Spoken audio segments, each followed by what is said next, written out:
Paulo, o apóstolo da fé e da coragem. Capítulo 23.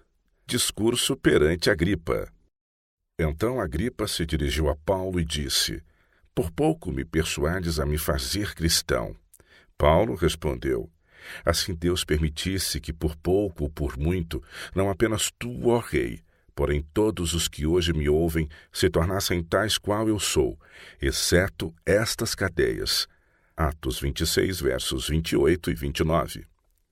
Como Paulo havia apelado para César, era o dever de Festo providenciar para que ele fosse enviado a Roma. Mas algum tempo se passou antes que pudesse ser encontrado um navio disponível, e como outros prisioneiros deviam também ser enviados com Paulo, a consideração de seus casos igualmente ocasionou alguma demora.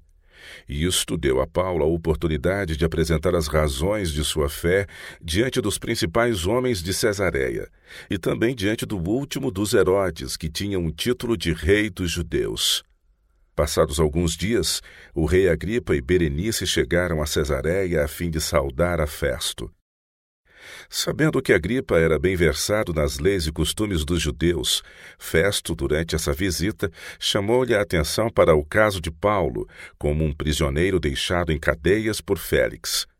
O interesse de Agripa foi despertado pelo relato que Festo lhe deu do caso, e ele expressou o desejo de ver e ouvir Paulo pessoalmente.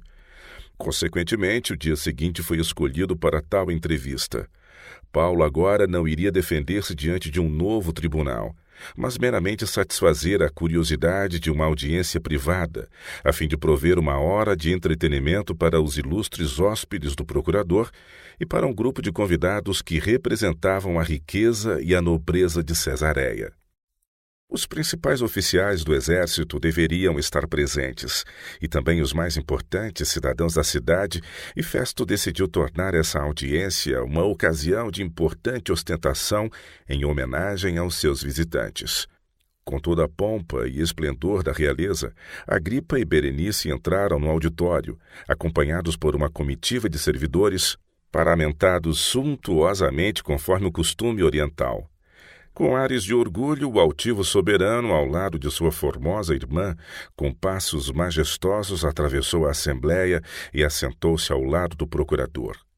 À sua ordem, Paulo, ainda algemado como prisioneiro, foi introduzido e o rei olhou para ele com fria curiosidade, contemplando-o encurvado e pálido por causa da enfermidade do longo aprisionamento e contínua ansiedade. Que contraste ali apresentado! Agripa e Berenice eram destituídos dos traços de caráter que Deus estima. Eram transgressores de sua lei, corruptos de coração e de vida.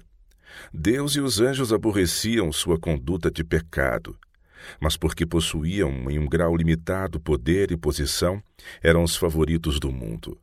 Em contraste, aquele idoso prisioneiro em pé, acorrentado a um soldado, não apresentava nada de imponente ou de atrativo em seu vestuário ou aparência que levasse o mundo a prestar-lhe homenagem. Entretanto, esse homem, aparentemente sem amigos, riqueza ou posição, tinha uma escolta que os mundanos não podiam ver. Anjos do céu eram seus assistentes. Caso se houvesse manifestado a glória de um só desses resplandecentes mensageiros, a pompa e o orgulho da realeza teriam empalidecido. Rei e cortesãos teriam sido lançados por terra, como os soldados romanos junto ao sepulcro de Cristo. Todo o céu estava interessado nesse homem agora, retido como prisioneiro por sua fé no Filho de Deus. Diz o amado João: O mundo não nos conhece, porquanto não o conheceu a ele mesmo. O mundo não conhece a Cristo, nem conhecerá aqueles que exemplificam a Cristo. Estes são filhos de Deus, filhos da família real. Contudo, suas reivindicações principescas não são percebidas pelo mundo.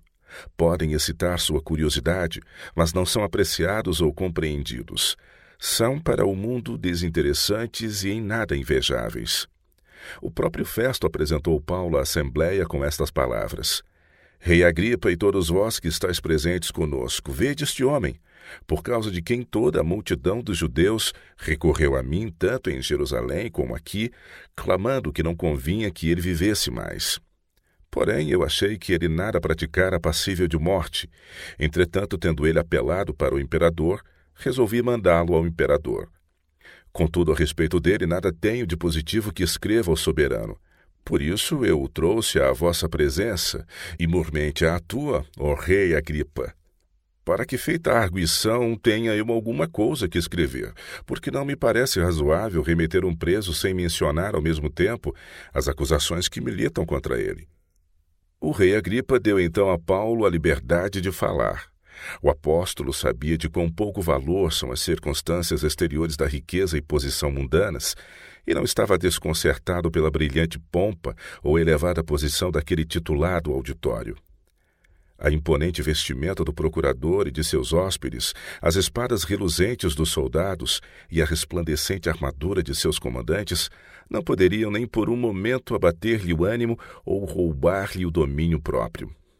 Estendendo a mão direita algemada, disse ele: Tenho-me por feliz, ó rei Agripa, pelo privilégio de hoje, na tua presença, poder produzir a minha defesa de todas as acusações feitas contra mim pelos judeus, mormente porque és versado em todos os costumes e questões que há entre os judeus. Por isso, eu te peço que me ouças com paciência. Teria a mente de Agripa, ante estas palavras, retornado à história passada de sua família e seus infrutíferos esforços contra aquele de quem Paulo estava pregando? Pensou ele em seu bisavô Herodes e no massacre das inocentes crianças de Belém? Em seu tio-avô Antipas e o assassinato de João Batista? E em seu próprio pai, Agripa I, e o martírio do apóstolo Tiago? Viu ele, nas calamidades que rapidamente sobrevieram a esses reis, uma evidência do desprazer de Deus em consequência dos crimes deles contra seus servos? Teria a pompa e ostentação daquele dia lembrado Agripa do tempo quando seu próprio pai, um monarca mais poderoso do que ele, achava-se naquela mesma cidade, ataviado com vestes resplandecentes, enquanto o povo bradava que ele era um deus? Tinha ele esquecido como mesmo antes de cessarem os brados de admiração, a vingança divina, rápida e terrível, havia atingido o vanglorioso rei?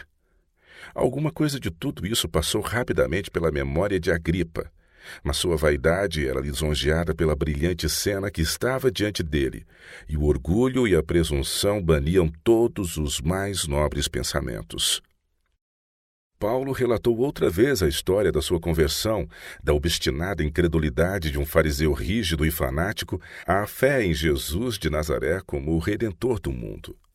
Descreveu a visão celestial que o enchera de indizível terror e que mais tarde, porém, provou ser uma fonte da maior consolação, uma revelação da glória divina, no meio da qual estava entronizado aquele a quem ele desprezara e odiara, e cujos seguidores procurara até mesmo destruir. Que desde aquele momento a misericórdia transformadora tinha feito dele um novo homem, um sincero e fervoroso crente em Jesus. E foi então que ele fora chamado para ser um apóstolo de Cristo pela vontade de Deus. Durante o ministério terrestre de Cristo, Paulo não tivera a oportunidade de vê-lo. Tinha realmente ouvido dele e de suas obras, mas não podia acreditar que o Messias prometido, o Criador de todos os mundos, o doador de todas as bênçãos, apareceria sobre a terra como um mero homem. Esperava que ele viesse vestido de majestade, assistido com pompa real e proclamado pela hóstia angélica como rei dos judeus.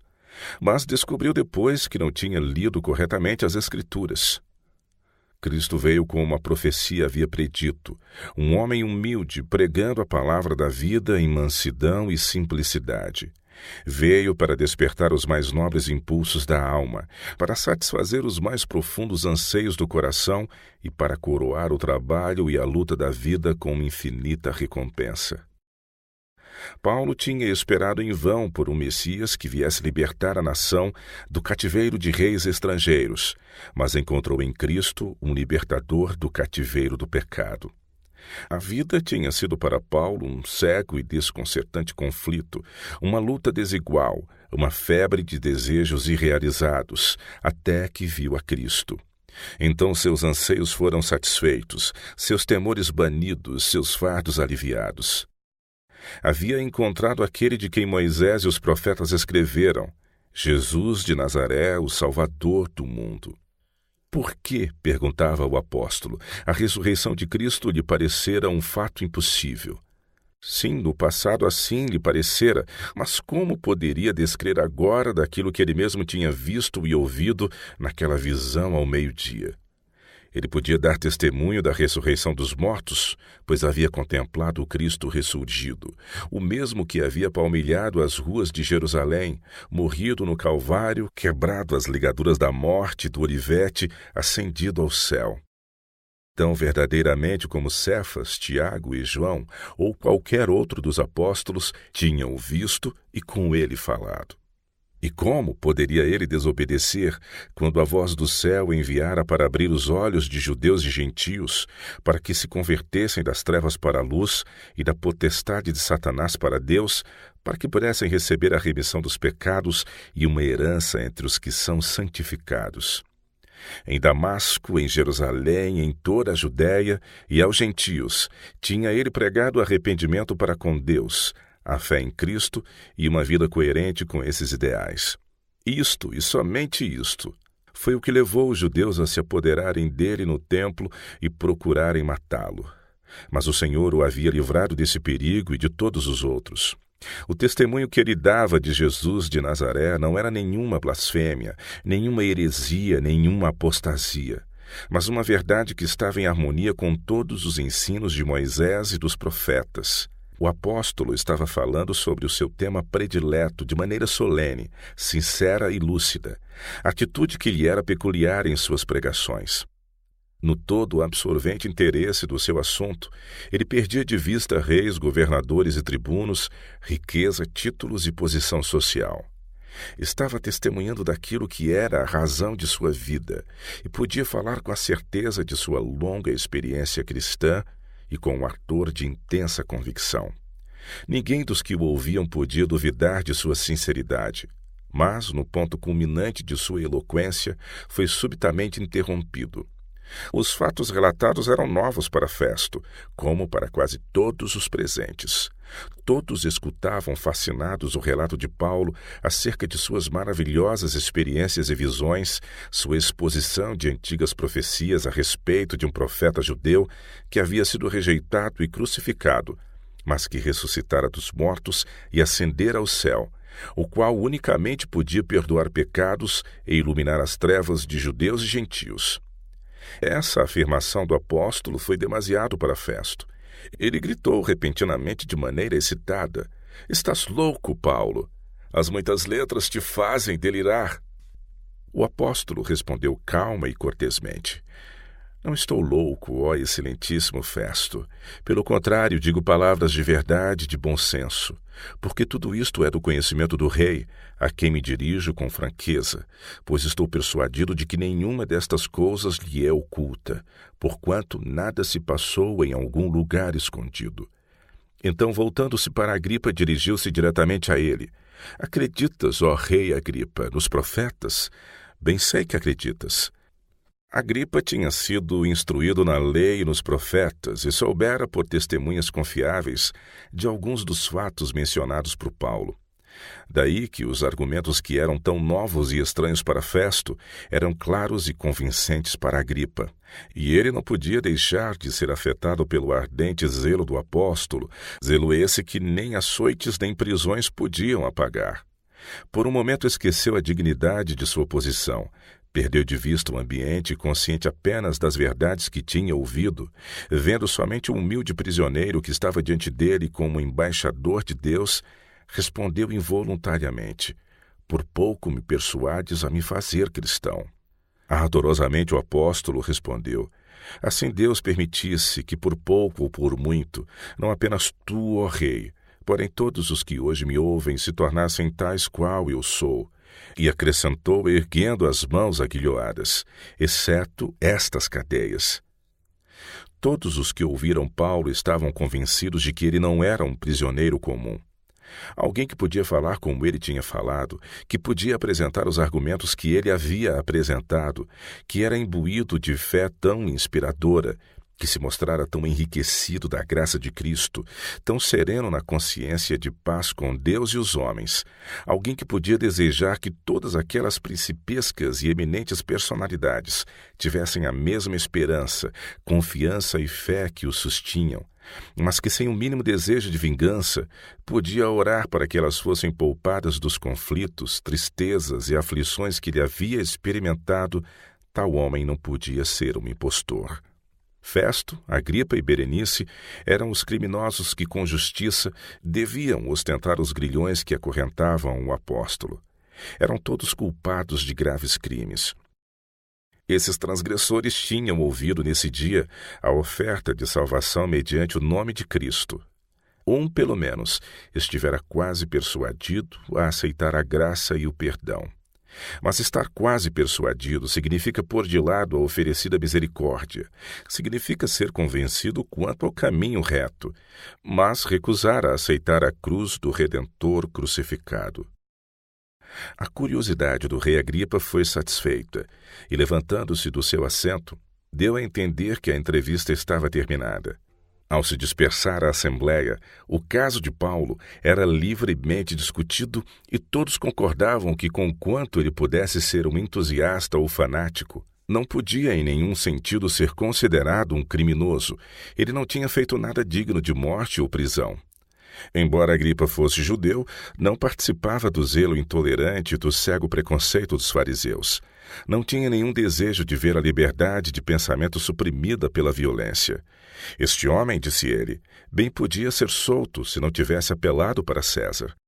Mas agora que o caso fora levado àquele mais elevado tribunal, estava além da jurisdição tanto de Festo quanto de Agripa.